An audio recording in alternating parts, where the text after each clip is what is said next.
victims of white supremacy. That's what it's addressed to. And the victims of white supremacy is any person classified as non-white. If you got color in your skin, black, brown, red, yellow, tan, beige, anybody, if you are classified by the white supremacists, and they do the classifying as being non-white, then you come under that victimization category, because the system of white supremacy is designed to produce victims. Now, it doesn't include all white people who practice.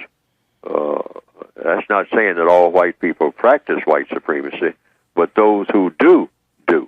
And those who do are more powerful and smarter than those who don't. Otherwise, logically speaking, there would be no such thing as white supremacy. Yes, sir. So this book is designed to be addressed to what the victims can do as individual persons on a day-to-day basis in all areas of activity. And I have fired firearms of different types, and I have owned firearms, and I think that a person should be able to use any kind of tools, just like you use a fork or a knife. These are tools to do whatever job needs to be done.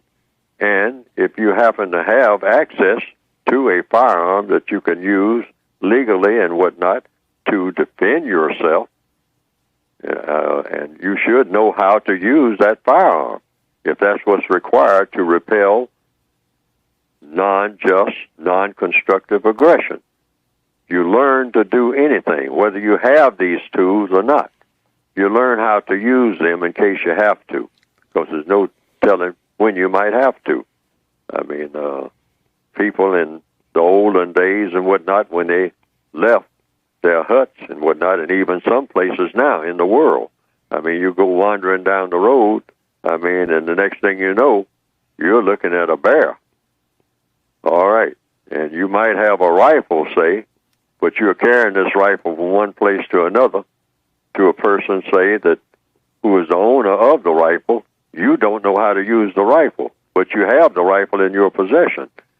Now, here's an occasion where you're walking down a road, I mean, somewhere on the continent, or on some continent where they have bears, and here is a bear that's hungry, and this bear is eyeing you for a meal.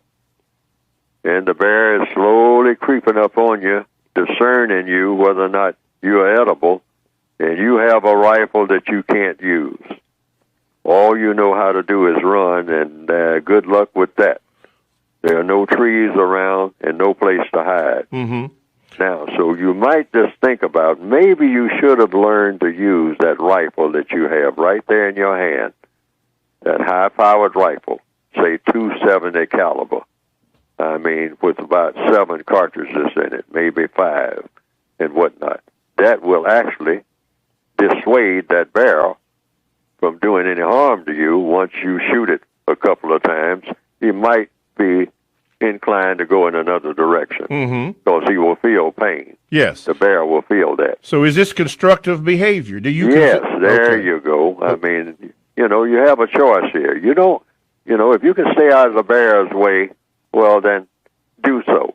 But chances are a hungry bear is going to look at something that's edible, and that something edible just might be you. And I don't think you will agree with that proposition. So if you are able to, in answer to the question, yes, sir, to use any kind of tool that other people use to repel aggression of any kind, it might behoove you to learn how to use those tools.